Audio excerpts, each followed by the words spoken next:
There's this weird thing I noticed in Christian circles. Sometimes it seems like everyone in the room is nodding or making this noise.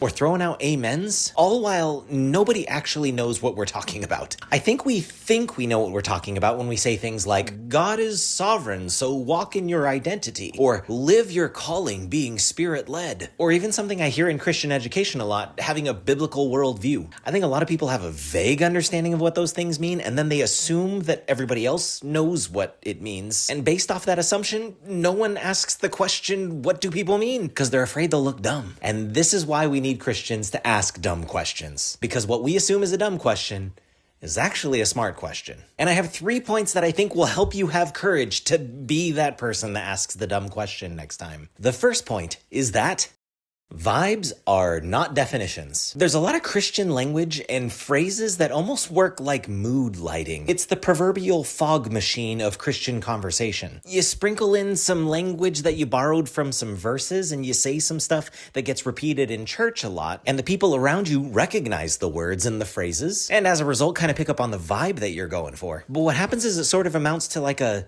spiritual word salad that maybe had all the right pieces and components, but didn't actually communicate any content. And I think this is so common that you might not even notice it. So here's the tip for identifying it. Can you repeat back the thesis? Even if it's not a sermon or public speaking of some sort, when you're communicating with another person, usually you have a central claim that you are trying to make, or a central thing that you're trying to communicate. Can you repeat that back? If not, then be the courageous one to ask the question, hey, I'm not sure I'm following. What was it you were trying to say again? Because even if you picked up on the vibe is not the same thing as actual meaning.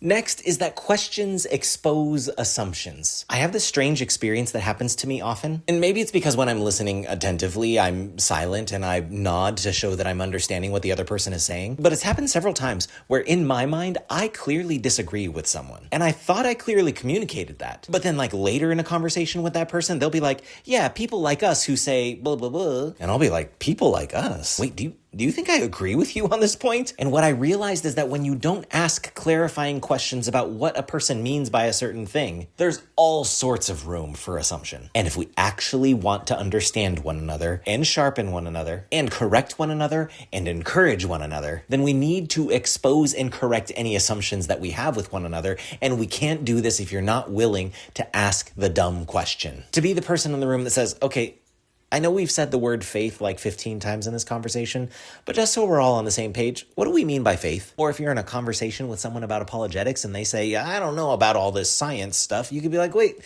what do you mean by science? Can we clarify what we mean by science, please? Or in one of those theological conversations where someone drops the word predestination. That word comes straight out of our English translation of the Bible, but that same word conjures up all sorts of different meanings for different people. So it's helpful to be that person in the room that's like, okay, maybe everyone else already knows this, but can we define that, please? What are we talking about here? And maybe you'll feel dumb asking the question, but I can guarantee you'll be accomplishing something good, which is my third point.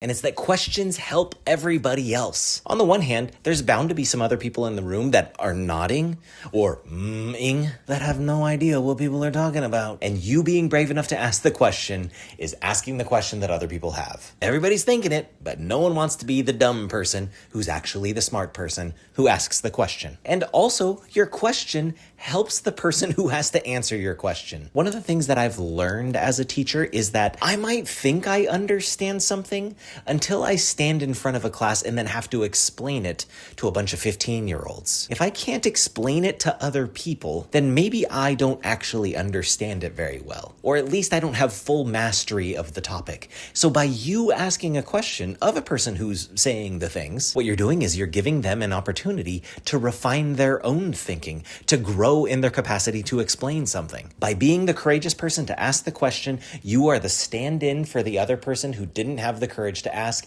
and you are also the sharpening block for the person who is having to explain. Ask the questions. It's the right move. And I know I said I was going to give you 3 points, but I'm going to give you another free one that'll hopefully nudge you in the direction of having the courage to speak up and say something.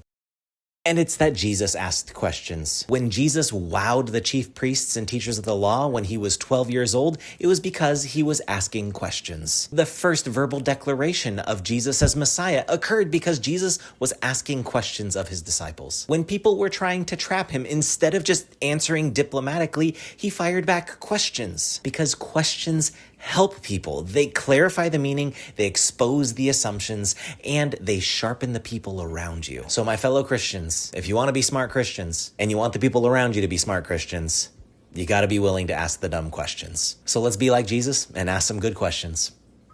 Go team, go.